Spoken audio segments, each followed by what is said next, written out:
So all right, ఈరోజు మనం LADS గురించి డిస్కస్ చేద్దాం.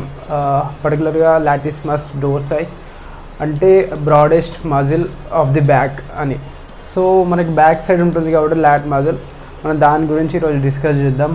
సో ఇక్కడ చూసుకుంటే మనకి లాట్ వచ్చేసి మనకు మన స్పైన్ పైన ఆరిజినేట్ అవుతుంది. అట్ ద సేమ్ టైం ఇక్కడ థొరాకోలంబార్ ఫ్యాషియా అంటారు కదా, క్రిస్మస్ ట్రీ మీరు చూస్తూ ఉంటే బాడీ బిల్డర్స్ బిహైండ్ వెనక నుండి ఉండే పోజెస్ ఉంటాయి కదా, అవి చూసినప్పుడు మీకు కొంచెం ఇట్లా మనకి క్రిస్మస్ ట్రీ లాగా వచ్చేస్తుంది. సో అది కాకుండా మనకి ఇక్కడ ఇలియం పైన కూడా అటాచ్మెంట్ ఉంటుంది, అంటే మన హిప్ బోన్ పైన పోస్టీరియర్లీ ఐ థింక్ థర్డ్ పార్ట్ అంటే 3 పార్ట్స్ డివైడ్ చేస్తే దాంట్లో థర్డ్ పార్ట్ మొత్తం మనకి ఇక్కడ ఈ అటాచ్మెంట్ ఉంటుంది. సో ఇక్కడ నుండి ఇది ఆరిజినేట్ అయ్యి మన అప్పర్ ఆర్మ్ బోన్ పైన ఇన్సర్ట్ అవుతుంది. అది నార్మల్గా ఇన్సర్ట్ అవ్వదు, అది ఒకటి గమనించాలి. ఎందుకంటే మనకు ఒక ఫంక్షన్ వచ్చేసి ఇంటర్నల్ రొటేషన్ కూడా, మన హ్యూమరస్ని ఇంటర్నల్గా రొటేట్ చేస్తుంది లాట్. అది ఎందుకు చేస్తుంది అంటే లాట్ వచ్చేసి నార్మల్గా పైనుండి ఇట్లా అటాచ్ అయితే అది పుల్ చేసినప్పుడు ఎక్స్టర్నల్గా రొటేట్ చేయాల్సి వస్తుంది. కానీ మనని ఇంటర్నల్గా రొటేట్ చేస్తుంది అంటే మనకి లాట్ వచ్చేసి కింద నుండి వచ్చేసి, అంటే మనకి ఇక్కడ నుండి ఆరిజినేట్ అవుతుంది కదా, ఈ మనకి స్పైన్ నుండి ఈ కామన్ ఇన్సర్షన్ పాయింట్ ఎట్లా వస్తుంది అంటే మన కింది నుండి వచ్చేసి మనకి అప్పర్ ఆర్మ్ బోన్ పైన ఎట్లా అంటే నార్మల్గా ఇట్లా కాకుండా రివర్స్లో అటాచ్ అవుతుంది. అది ఇటు పుల్ చేసినప్పుడు మన ఆర్మ్ ఇటు సైడ్ రొటేట్ కావడానికి ట్రై చేస్తుంది. సో అదొక్కటి కొంచెం గమనించాలి. సో మనకి నార్మల్గా T7 నుండి T12 లంబార్ స్పైన్ పై నుండి at the same time thoracolumbar fascia ilium పైన ఆరిజినేట్ అయ్యి అప్పర్ ఆర్మ్ బోన్ పైన ఇన్సర్ట్ అవుతుంది. సో లాట్ ఫంక్షన్స్ గురించి డిస్కస్ చేస్తే, లాట్ వచ్చేసి మేజర్ ఎక్స్టెన్సర్. షోల్డర్ని మనం ఇది ఫ్లెక్షన్ అని అనుకున్నాము ఇంతకుముందు మనం డిస్కస్ చేసిన వీడియోస్లో.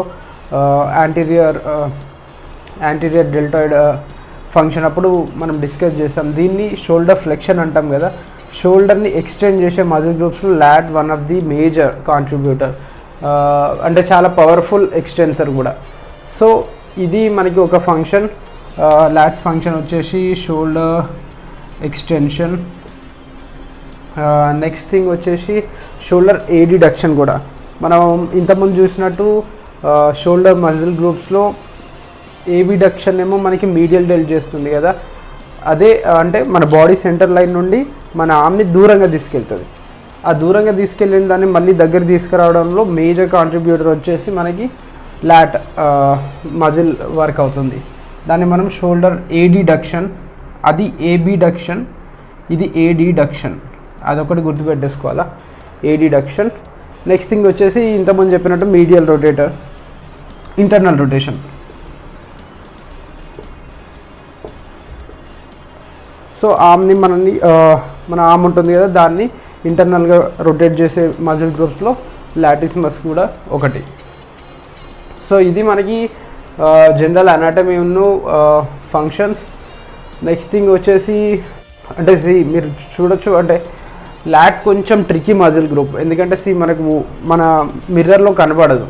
మనం చెస్ట్ స్ట్రెయిన్ చేసినా, లేకపోతే బైసెప్స్ స్ట్రెయిన్ చేసినా, లేకపోతే షోల్డర్ స్ట్రెయిన్ చేసినా మనకు మిర్రర్లో కనబడుతుంది. కాబట్టి మీరు కొంచెం అవేర్నెస్ బెటర్గా ఉంటుంది ఆ మజిల్ని ఫీల్ అవ్వడంలో.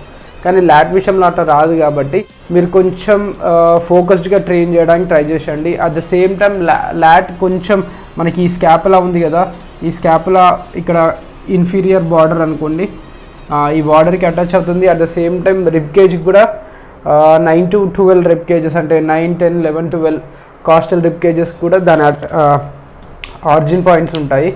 సో అది కూడా ఒకటి గమనించాలి. ఎందుకంటే ఇక్కడ లాట్ స్కాప్లకు కూడా అటాచ్ అయింది కాబట్టి కొన్ని సినారియోస్లో మనకి స్కాప్లని డిప్రెస్ చేయడంలో కూడా లాట్ అసిస్ట్ చేస్తుంది. సో మనం ఇవన్నీ ఎందుకు తెలుసుకోవాలి అంటే, చాలా వరకు మనం లాట్ ట్రైన్ చేసేటప్పుడు ఇంతకుముందు చెప్పినట్టు అది మిర్రర్లో కనబడదు కాబట్టి మనం ఫీల్తో పోవాలి. ఆ ఫీల్ అండ్ ఫోకస్డ్గా ఉంటేనే మనం దాన్ని స్టిమ్యులేట్ చేయగలుగుతాం. అట్ ద సేమ్ టైం ఈ స్కాప్లని కూడా మనం స్కాప్లను కూడా టచ్ అయ్యి వెళ్తుంది కాబట్టి scapular movement at the same time అట్లా అని బాగా రెస్ట్రిక్ట్ చేయక్కర్లేదు, ఇండివిజువలైజ్ చేయక్కర్లేదు. స్కాపులని ట్రైన్ చేసేసి మళ్ళీ హ్యూమరస్ని ట్రైన్ చేయడం. కానీ బెస్ట్ థింగ్ మీరు అది నేర్చుకోగలిగితే స్టార్టింగ్లో కొంచెం బెటర్ ఉంటుంది. ఎందుకంటే మీరు కరెక్ట్ చేయలేకపోతారు. మీ స్కాపులో హ్యూమరల్ రిథమ్ అంటాము, అది మీకు బెటర్గా ఉండదు అంటే బిగినర్స్లో. సో వాళ్ళు పుల్ డౌన్ లాంటివి ఏమైనా చేసినప్పుడు కానీ, లేకపోతే రోయింగ్ లాంటివి ఏమైనా చేసినప్పుడు కానీ మన స్కాపులా ఎలివేట్ అవుతుంది.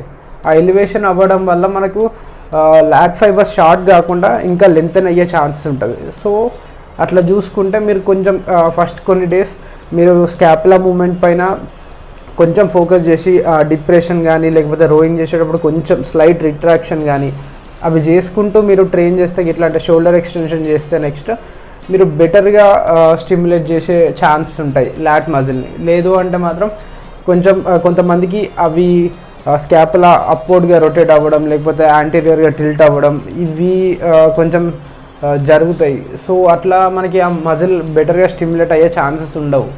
సో ఇది మనకి కొన్ని కన్సిడరేషన్స్ లాట్ ఫంక్షన్స్ను మనం ఎక్సర్సైజ్ చేసేటప్పుడు. లాట్ చాలా వరకు మనకి ఈ ఫ్రంటల్ ప్లేన్ నుండి దాదాపు ఈ సాజిటల్ ప్లేన్ వరకు మిడిల్లో ఉన్న అన్ని ప్లేన్స్లలో మనము ఈ పుల్ డౌన్స్ లాంటివి చేసుకోవచ్చు. అంటే మనం సైడ్ నుండే కాకుండా కొంచెం యాంగిల్లో వచ్చేసి మనం in front of the body కూడా పుల్ డౌన్ లాంటివి చేసేసుకోవచ్చు. కానీ మీరు ఒకటి గమనించాల్సింది ఏంటి అంటే, లాట్ ఎప్పుడైనా మనల్ని పుల్ చేసినప్పుడు మన అప్పర్ ఆర్మ్ బోన్ ఉంటుంది కదా, ఇది చాలా వరకు మీ బాడీ క్లోజ్గా వెళ్తుంది. మీరు ఏదన్నా లాట్ మూమెంట్ చేసినప్పుడు మీ అప్పర్ ఆర్మ్ బోన్ మీ బాడీ నుండి దూరంగా వెళ్తుంది అంటే మాత్రం అది లాట్ ఎక్సర్సైజెస్ కాదు, అప్పర్ బ్యాక్ కిందకి వస్తుంది.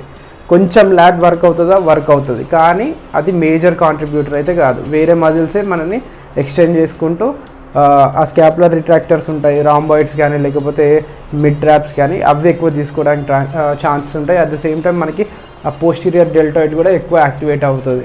సో మీరు అదొక్కటి కన్సిడర్ చేసుకోవాలి. చాలామంది అంటే లాట్ ట్రైనింగ్ చేసేటప్పుడు ఆర్మ్స్ని బయటికి, అంటే చాలామంది ఐదర్ క్లోజ్ గ్రిప్పే తీసుకుంటారు, లేకపోతే వైడ్ గ్రిప్. మనకు పుల్ డౌన్స్ చాలా వరకు వైడ్ తీసుకుంటారు.